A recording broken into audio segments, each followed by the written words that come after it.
చేపిస్తారు.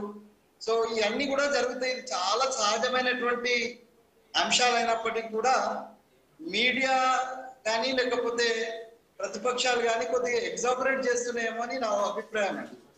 సో ఇప్పుడు మీరు అన్నట్టుగా 3 ఆల్రెడీ నింపినారు, ఇంకా 3 చాలా 3.5 ఏళ్ళు తీసుకుంటారనంటే అది సరే మీ వ్యంగ్యాస్త్రం నాకు అర్థమైనప్పటికీ మాకు రకంగా ఆ వ్యంగ్యాస్త్రానికి మేము అర్హులమే. ఎందుకంటే వాస్తవంగా ఈ 6ని కూడా గవర్నమెంట్ ఫామ్ అయినటువంటి వెంటనే పూర్తి చేసినట్టయితే ఇంత రచ్చ జరగకపోయేది, ఇంత ఇబ్బంది కాకపోయేది.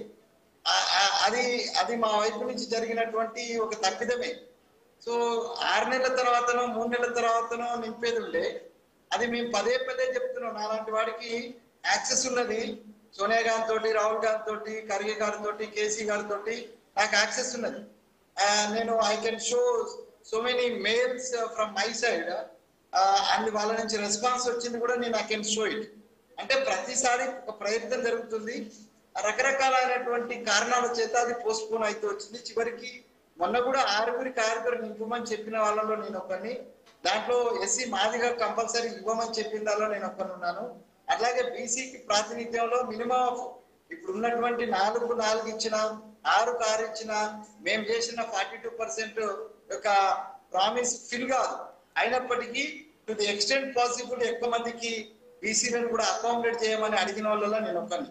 సో కాబట్టి మా పార్టీలో ఇంత అడిగినంత మాత్రాన పక్కన పెట్టేది కూడా ఉండదు. నా అభిప్రాయం మేరకు ఇప్పుడు వివేక్ గారిని మా దాంట్లోనే కొంతమంది వివేక్ గారికి రావద్దు అనేటువంటి చూసినారు. దానికి రకరకాల కారణాలు, మా పాలసీ ప్రకారం కూడా వివేక్ గారికి ఇంకోసారి ఇంకోటి అంటే ఆయన ఇంట్లోనే అన్ని పోస్టులు అనేటువంటిది కూడా చర్చ వచ్చింది.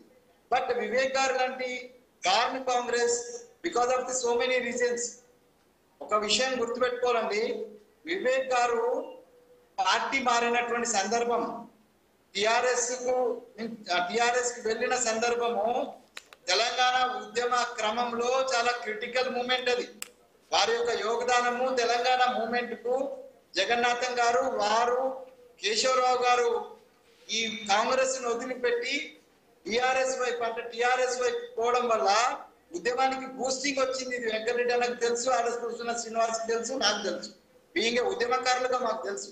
కాబట్టి అప్పటిదాన్ని మనం తప్పు పట్టడానికి లేదు. బట్ వచ్చిన తర్వాత కూడా ఆయనే వాళ్ళ ఫాదర్ నుంచి వారిని కాంగ్రెస్ గా ఉన్నారు. తర్వాత ఆదిలాబాద్ జిల్లాకు ఒక రిప్రజెంటేషన్ కావాలన్నప్పుడు వివేక్ కంటే బెస్ట్ పర్సనాలిటీ అక్కడ ఏం కనిపిస్తలేదు కాబట్టి వివేక్ గారికి ఇవ్వాలి. మరి మాదిగా వచ్చినప్పుడు మాదిగ నుంచి కూడా ఇవ్వమన్నారు. ఒక బేస్ కార్యకర్త ఎన్ఎస్ఏ నుంచి ఒక గని కార్మికుని యొక్క కొడుకుగా వచ్చినటువంటి లక్ష్మణ్ గారికి అలా ఇవ్వడం వల్ల ఒక సందేశాన్ని బేసిక్ గా వచ్చిన కార్యకర్తకి ఇచ్చిన ఒక సందేశాన్ని, అది శ్రీహరి విషయం కూడా కావచ్చు. సర్పంచ్ నుంచి వచ్చినటువంటి శ్రీహరి, సర్పంచ్ మక్తల్ సర్పంచ్ నుంచి జెడ్పీటీసీ నుంచి జెడ్పీ ఫ్లోర్ లీడర్ గా లక్ష్మణ్, కరీంనగర్ 2 ఆధిపత్య కులాలు కొట్టుకునేటువంటి కరీంనగర్ జిల్లాకు ప్రాతినిధ్యం వహించి జడ్పీ చైర్మన్ సక్సెస్ ఉన్నటువంటి వారికి ఇచ్చినప్పుడు వీళ్ళ యొక్క కేవలం ఫస్ట్ టైం ఎమ్మెల్యేనే చూస్తున్నారు కానీ వారి యొక్క నేపథ్యాన్ని, వాళ్ళ యొక్క కష్టాన్ని, వారి యొక్క కమిట్మెంట్ టువర్డ్ ద కాంగ్రెస్ పార్టీని చూడకపోవడము, చూడకుండా విమర్శలు చేయడం అనేది కరెక్ట్ కాదు. ఇంకా రెండో విషయం మీరు అడిగినారు, సీనియర్ మంత్రులను పక్కన పెట్టిండ్రు అనేటువంటి ఒక చర్చలో మీరు అంటున్నారు సీనియర్ మంత్రులను పక్కన పెట్టిన. ఇప్పుడు సీనియర్ మంత్రులలో వెంకటరెడ్డి గారు అండ్ మన ఉత్తమ్ కుమార్ గారు, అదేవిధంగా ఉత్తమ్ రెడ్డి గారు, వీళ్ళు ముగ్గురు కూడా కొంత పనిభారము తగ్గిస్తే మంచిది అనేటువంటి అభిప్రాయంలో ఉన్నవాళ్ళు. ఇది మా ఇంటర్నల్ గా మాకు తెలుసు సార్. వెంకటరెడ్డి గారు కానీ లేదా ఉత్తమ్ రెడ్డి గారు కానీ, మా సురేఖ గారు, నేను వరంగల్ వాడినే, సో మా సురేఖ గారు కానీ వారు డిగ్రేడేషన్ ఎక్కడ ఫీల్ కావట్లేదు. అనవసరమైన డిగ్రేడేషన్ మేము క్రియేట్ చేస్తున్నాం. ఆ క్రియేషను మీడియా ద్వారా జరుగుతుండొచ్చు, లేదంటే ప్రతిపక్షాల వరకు జరగవచ్చు. కానీ ఒక్కటి మాత్రం గుర్తుపెట్టుకోండి, ఇది purely the internal affair of the one party and nobody know. అంటే ఒకటి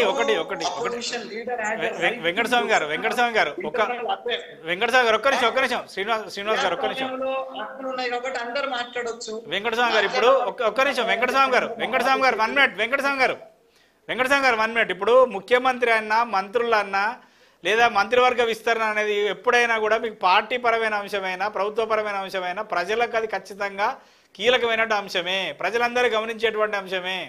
కాబట్టి మీరు మరి ఒక ముఖ్యమంత్రి తీసుకునే నిర్ణయాలు కావచ్చు, లేదా మీ కాంగ్రెస్ పార్టీ అధిష్టానం తీసుకునే నిర్ణయాలు కావచ్చు, లేదా క్యాబినెట్ విస్తరణ విషయంలో కావచ్చు, మరి 6 ఉంటే 3 చేశారు.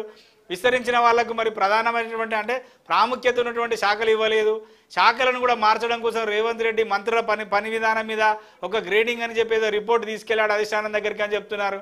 కానీ ఆ రిపోర్టును గ్రేడింగ్ను పక్కన పెట్టి సీనియర్లు ఏం చెప్తే అది విని నీ దగ్గర మిగిలి ఉన్న శాఖలు ఈ శాఖలు మార్చేది లేదు, ఏం లేదు, ఉన్నట్టుగా నడిపించండి చెప్పినట్టుగా కూడా చెప్తున్నారు. రిపోర్ట్ తీసుకపోయాడు, రాసుకపోయాడు, ఇవన్నీ కూడా మీరు ఎవరో ఊహించుకున్నటువంటి అక్కడ జరిగిన అంశాలు మీడియాలో వచ్చిన అంశాలను నేను ప్రస్తావిస్తున్నా. మేము ఊహించుకోవడం కాదు, రేవంత్ రెడ్డి గారికి అనుకూలంగా ఉండి మౌత్ స్పీకర్ గా ఉండే మీడియా రాసింది.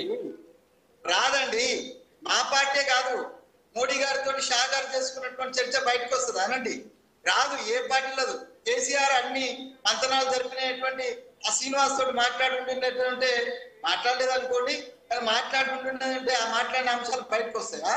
ఇవన్నీ కూడా మీరు కొంత ఊహతోటి, కొంత ఎక్స్పెక్టేషన్ తోటి, కొంత ఎగ్జాబరేషన్ తోటి రాసేటువంటి అంశాలు. బట్ మేము అనేది ఏంటంటే ప్రభుత్వ పరంగా తీసుకున్నటువంటి నిర్ణయం ప్రజలకు అంటే ప్రజలకు కష్టం కలిగించేదిగా, వాళ్ళకు నష్టం కలిగించేదిగా ఉన్నప్పుడు డెఫినెట్ గా you and the opposition leaders have every right to question. Venkataswamy గారు ఒక మాట, ఒక ప్రశ్నకు సమాధానం చెప్పండి. వెంకటస్వామి గారు ఒక్క నిమిషం, 1 minute. వెంకటస్వామి గారు ఒక ప్రశ్నకు సమాధానం చెప్పండి.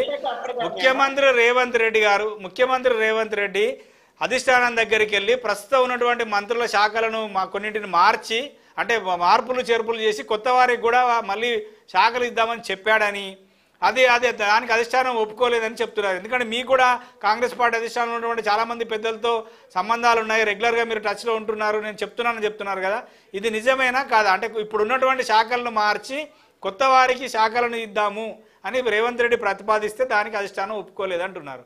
ఎందుకంటే మీకు కూడా కాంగ్రెస్ అధిష్టానంలో ఉన్నటువంటి కీలకమైన నేతలతో సంబంధాలు ఉన్నాయి కాబట్టి ఈ ప్రతిపాదన తెచ్చాడా లేదా అధిష్టానం దగ్గర ముఖ్యమంత్రి గారు?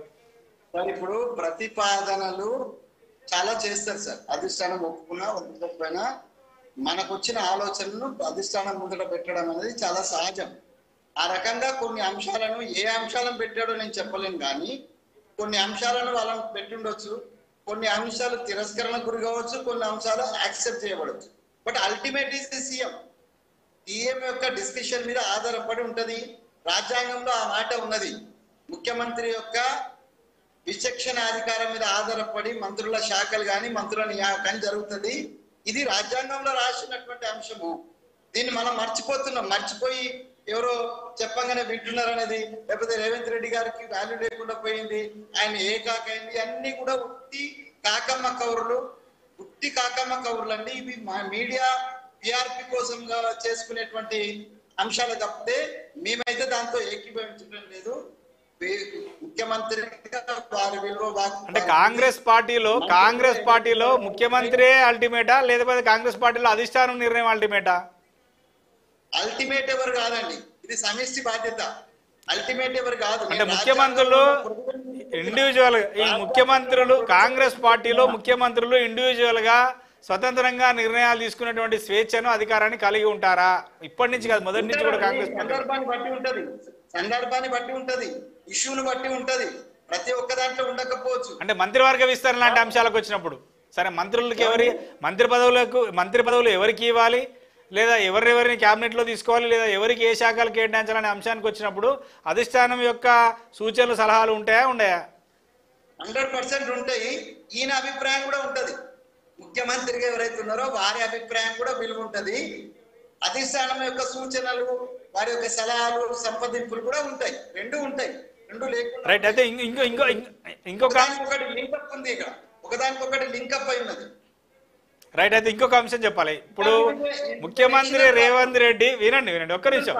ముఖ్యమంత్రి రేవంత్ రెడ్డి ఢిల్లీకి వెళ్ళిన ప్రతిసారి ఈ మధ్య కాలంలో ముఖ్యమంత్రి రేవంత్ రెడ్డి గారు ఢిల్లీకి వెళ్ళిన ప్రతిసారి రాహుల్ గాంధీని కలుస్తలేడని అంటున్నారు. కలిసినట్టుగా ఇక్కడ మీడియాలో ఫోటోలు కానీ విజువల్స్ కానీ మాత్రం రావట్లేదు. నేనేమో కలుస్తున్నాను, నాకు రాహుల్ గాంధీకి చాలా అన్యూన్యమైన అనుబంధం ఉందని చెప్తున్నారు. ఒక్క నిమిషం కత్తి వెంకటస్వామి గారు ఒక్క నిమిషం. రెండవది, నేను ఢిల్లీకి వెళ్ళిన ప్రతిసారి రాహుల్ గాంధీని కలుస్తున్నాను అంటున్నారు, కానీ ఆయన కలిసినట్టుగా ఇక్కడ ఆధారాలు అయితే బయటికి రావట్లేదు ఈ మధ్య కాలంలో, గత 6 నెలలుగా చూసినట్లయితే. ఆ తర్వాత వచ్చి ఢిల్లీలో మీడియాతో మాట్లాడుతూ ఏమంటున్నాడు, నాది మోదీది ఒకటే స్కూలు, నా స్కూలు బీజేపీ, నా కాలేజీ టీడీపీ, నా ఉద్యోగం కాంగ్రెస్ దగ్గర అంటున్నాడు. అంటే ఒక రాజకీయ పార్టీ నాయకుడు తన రాజకీయాల్లో తాను అనుకున్న లక్ష్యాన్ని సాధించగలిగినటువంటి ఒక పదవి ఇచ్చిన పార్టీలో నేను ఇప్పుడు చేస్తున్నది ఉద్యోగము అని అంటున్నాడు. అంటే ఉద్యోగం అంటే నెల జీతానికి చేసేదాన్ని ఉద్యోగం అంటాం. అంటే ఒక పొలిటీషియన్ తన లైఫ్ అల్టిమేట్ గోల్ ముఖ్యమంత్రి అనుకున్నాడు. రేవంత్ రెడ్డి కూడా అట్లే అనుకున్నాడు. నేను రాజకీయాల్లో జీవితంలో ఎప్పుడైనా కనీసం ఒక్కరోజైనా ముఖ్యమంత్రి కావాలని అనుకున్నానని ఆయన సహచరులతో చాలాసార్లు అన్న సందర్భాలని ఆయన మిత్రులు చెప్తుంటారు. మరి అలాంటి ఆయన అల్టిమేట్ గోలును అవకాశం ఇచ్చిన తీర్చినటువంటి పార్టీలో నేను ఉద్యోగం చేస్తున్నాను అని చెప్తున్నాను. అంటే దాని అర్థమైంది, ఒకటి పదే నాది మోదీది ఒకటే స్కూలు, నా స్కూలు బీజేపీ అని అంటున్నాను. అంటే ఢిల్లీకి వెళ్ళి మీ కాంగ్రెస్ పార్టీ అధిష్టానాన్ని రేవంత్ రెడ్డి బ్లాక్మెయిల్ చేస్తున్నారా?